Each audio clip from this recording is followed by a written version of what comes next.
Assalamualaikum warahmatullahi wabarakatuh. Halo teman-teman pecinta fotografi, bertemu lagi dengan saya Endang Sesirina dalam program acara Habar Fotografi di Banjar TV. Teman-teman yang mungkin baru saja ketemu channel ini, jangan takut, channel untuk episode sebelumnya itu ada di YouTube Banjar TV. Cari saja programnya Habar Fotografi. Nah, supaya teman-teman tidak ketinggalan episode-episode berikutnya, teman-teman subscribe ya YouTube-nya. Nah, teman-teman, untuk program ini biasanya ditayangkan di Banjar TV setiap hari Rabu jam 9 malam. Jadi jangan sampai salah ya teman-teman. Harinya adalah hari Rabu, jamnya adalah jam 9 malam. Saksikan di Banjar TV. Nah, teman-teman, saya mengucapkan banyak-banyak terima kasih buat teman-teman semua yang selalu setia, masih setia saja untuk menyaksikan tayangan ini, dan juga saya bisa dipanggil untuk teman-teman yang mungkin memerlukan narasumber yang berhubungan dengan fotografi, boleh hubungin saya melalui WhatsApp saya ataupun melalui Instagram saya. Silakan di inbox saja ya, nanti akan saya balas.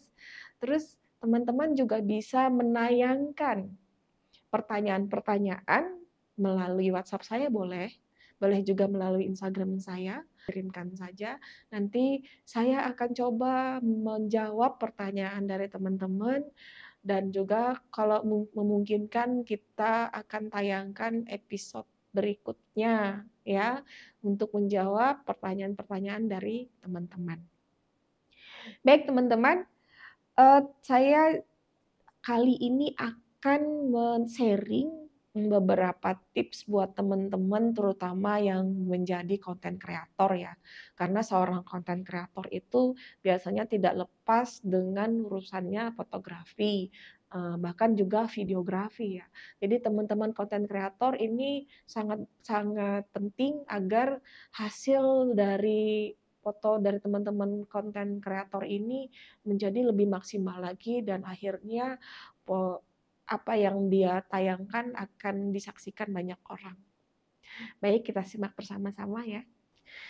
Nah, teman-teman, terutama teman-teman konten kreator, saya mau sharing sedikit dengan teman-teman ya. Ada beberapa teknik fotografi yang menurut saya sih wajib untuk diketahui teman-teman konten kreator. Kenapa? Sebenarnya ini sangat sepele sekali ya, dan menurut saya juga teknik ini simple sebenarnya. Tetapi sangat menarik agar hasil dari para konten kreator bisa lebih menarik lagi untuk disaksikan orang. Ya, nah apa saja sih teknik-teknik ini, teknik fotografi ini? Mungkin teman-teman konten kreator berpikirnya bahwa, "Ah, tidak perlu seperti itu kok, tidak perlu ini."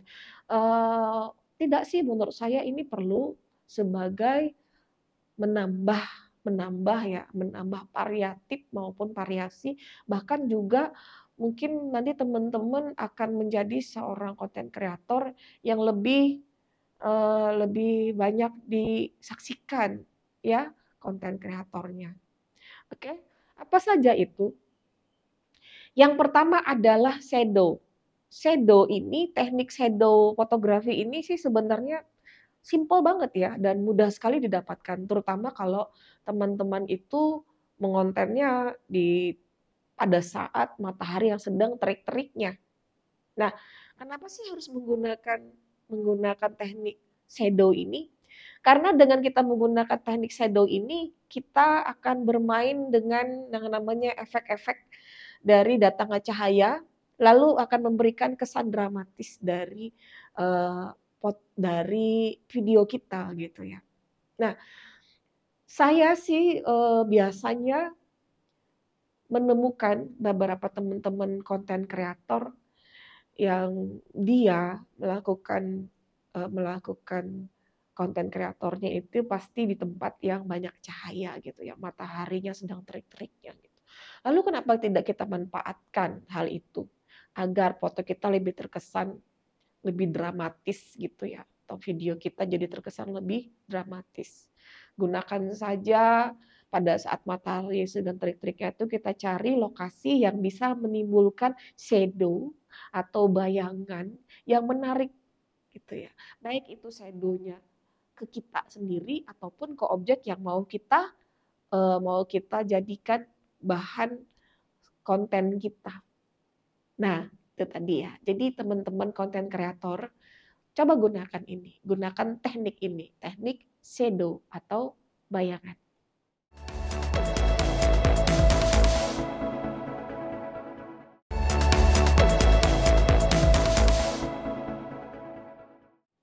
Yang berikutnya yang juga menurut saya perlu dan penting sekali bagi konten kreator coba gitu ya, adalah teknik flat lay. Flat lay ini adalah teknik yang sering digunakan terutama para konten kreator makanan. Ya, misalnya kalau dia seorang konten kreator yang masak kayak gitu ya, memasak gitu kan. Yang mungkin dia adalah konten kreator yang memperlihatkan bagaimana memasak ini dengan bahan ini gitu. Nah, itu biasanya dia menggunakan teknik flat lay atau dipoto mengambil dari atas ya. Kameranya ditaruh di atas sehingga menghasilkan teknik foto flat lay. Nah, jadi teman-teman sebenarnya tidak hanya untuk para konten kreator makanan ya, tapi juga yang lainnya. Contohnya misalnya orang yang mau memperlihatkan fashion gitu. Fashionnya adalah misalnya berbentuk tas, dompet gitu ya. Atau mungkin juga para konten kreator di bidangnya itu kecantikan gitu ya. Nah, dia akan memperlihatkan bagaimana caranya menggunakan misalnya alat kecantikannya, ditaruh kayak bedak, mungkin lipstick, apa segala macam itu dan dipoto dari atas. Ya. Nah, atau ya tadi seperti saya bilang kebanyakannya adalah seorang konten kreator makanan ya.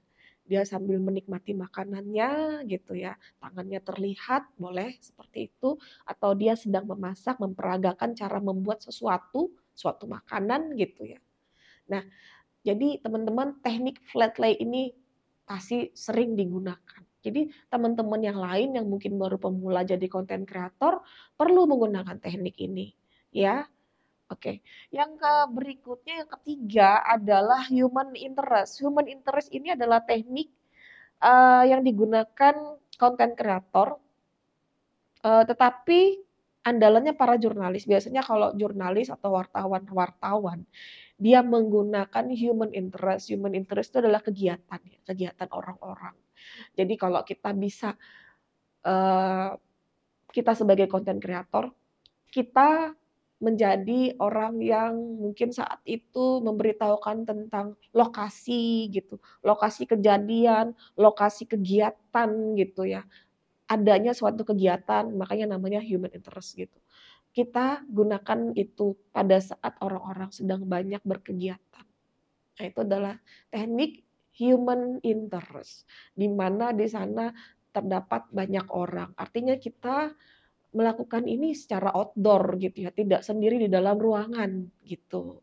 Ya, itu konten kreator tertentu pasti menggunakan teknik ini juga. Jadi teman-teman yang mungkin ingin jadi konten kreator yang outdooran gitu ya, yang menjadi sebuah kegiatan yang mau dimunculkan, ini kita sering digunakan, yaitu teknik human interest. Lalu ada lagi tekniknya itu adalah teknik leading line atau garis. Kenapa sih menggunakan teknik komposisi ini? Karena dengan adanya garis, kita akan membuat foto yang kita hasilkan itu jadi lebih terfokus gitu. Dia menjadi grid-grid gitu ya. Nah, foto yang dihasilkan seorang konten kreator yang menggunakan komposisi leading line ini akan terlihat lebih hidup, lebih bermakna dan lebih terfokus kepada subjek poin utama dari yang ingin kita munculkan, topik pembahasan kita. Jadi kalau misalnya kita bisa menambahkan hal-hal yang ada garis-garis di sekitar kita gitu, kayak misalnya nih jembatan, layang-layang jembatan, atau misalnya gedung-gedung tertentu gitu. Atau bahkan mungkin kalau misalnya ada rel kereta api gitu ya, itu kan mempunyai garis-garis leading line ya. Nah itu akan lebih cantik gitu, akan membuat foto kita tuh atau video kita akan menjadi lebih hidup gitu, lebih terfokus gitu. Nah, membantu poin interest kita menjadi semakin hidup gitu, lebih bermakna seakan-akan.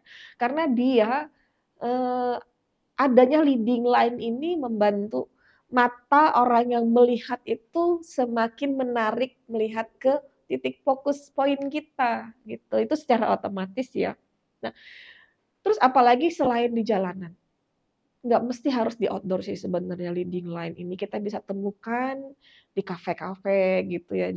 Jadi misalnya di tempat kafe itu biasanya kafe-kafe sekarang itu ya dia mempunyai interior yang menarik gitu, biasanya ya macam-macam interiornya gitu. Entah itu tempat duduknya, mejanya, baik itu mungkin alat-alat yang dia gunakan di sana, ya interior-interior di dindingnya mungkin gitu. Interior-interior yang ada di kafe itu yang unik-unik itu juga bagus sekali kalau kita ikutkan pada saat kita melakukan syuting gitu, baik itu berupa video maupun berupa foto. Nah, jadi konten kreator harus pinter-pinter nih menangkap segala yang ada di lokasi gitu ya. Salah satunya kalau kita bisa menangkap bentuk atau leading line. Jadi ingat leading line itu sendiri yang nggak mesti harus bergaris bentuk garis lurus ya. Tidak, dia boleh berbentuk melengkung, dia boleh berbentuk kurve gitu ya. Jadi apapun bentuknya asalkan itu adalah garis yang memang membuat mata kita tertuju kepadanya gitu. Nah, lalu apalagi sih teknik fotografi yang juga tidak kalah pentingnya buat seorang konten kreator agar menarik, itu adalah framing. Saya sudah sering sekali menyatakan bahwa komposisi framing ini memang amat sangat menarik untuk dicoba, untuk dipakai, bukan dicoba lagi, untuk dipakai. Kenapa? Karena framing itu dia membingkai ya, membingkai objek kita. Sehingga mata kita akan terfokus kepada objek kita atau point of interest kita, poin kita. Nah, dengan adanya framing ini mata orang yang akan menyaksikan dari apa yang kita konten, dia akan lebih terfokus gitu. Misalnya kita dibingkai dengan macam-macam ya, baik itu dibingkai mungkin dengan interior, dengan jendela gitu ya, atau dibingkai dengan pepohonan gitu ya, dengan bunga-bunga mungkin ya, atau dibingkai dengan orang gitu ya, nggak masalah. Yang penting kita membuat sebuah framing gitu. Jadi ingat teman-teman ya, komposisi framing ini saya sudah pernah sharing apa aja yang bisa dipakai untuk menjadi framing ya, baik manusia, terus ada benda mati juga, terutama benda mati yang lebih banyak ya, tumbuhan juga bisa gitu ya. Jadi teman-teman boleh nanti diulik-ulik lagi nih, coba dicari di YouTube, channel YouTube-nya Banjar TV, programnya Habar Fotografi, coba cari episodenya tentang framing. Ada kok, sebelumnya saya sudah pernah sharing tentang itu. Jadi teman-teman jangan takut ya untuk mencari apa framing apa gitu. Coba aja cari yang episode saya sebelumnya tentang framing. Nah, hal yang tidak kalah menariknya juga kita menggunakan teknik perspektif unik. Artinya gini, kita membuat sebuah konsep. Di konsep loh ini, kalau ini di konsep beneran. Di konsep beneran gitu, supaya menarik. Contohnya adalah waktu sunset, matahari mulai tenggelam, bentuknya bulat bagus, lalu ada orang mencoba untuk kayak seperti menyentuhnya, atau mungkin seperti mengangkatnya gitu ya, atau mungkin membuat kayak seperti membuat huruf love gitu ya. Nah, itu salah satu contoh. Itu sesuatu yang unik gitu. Banyak lagi contoh-contohnya untuk membuat perspektif yang unik. Terus ada lagi yang terakhir nih. Yang terakhir adalah teknik fotografi where I stand, di mana kita berdiri. Jadi perlu juga sih kita itu mempunyai foto, memoto kaki kita, kita foto gitu, di mana kita berada. Karena dengan begitu salah satunya bisa meyakinkan orang bahwa, oh dia memang syuting di sana, dia memang berada di sana. Jadi itu namanya teknik foto where I stand. Nah teman-teman itu tadi ya, ada beberapa uh, sharing dari saya, tips-tips dari saya untuk konten kreator. Semoga bermanfaat. Nah teman-teman, demikian tadi sharing dari saya mengenai hal yang penting nih yang perlu diperhatikan seorang konten kreator. Semoga bermanfaat terutama bagi para konten kreator agar nanti konten kreatornya semakin yahut asik gitu ya. Baik teman-teman, terima kasih dan sampai bertemu lagi di episode berikutnya. Assalamualaikum warahmatullahi wabarakatuh.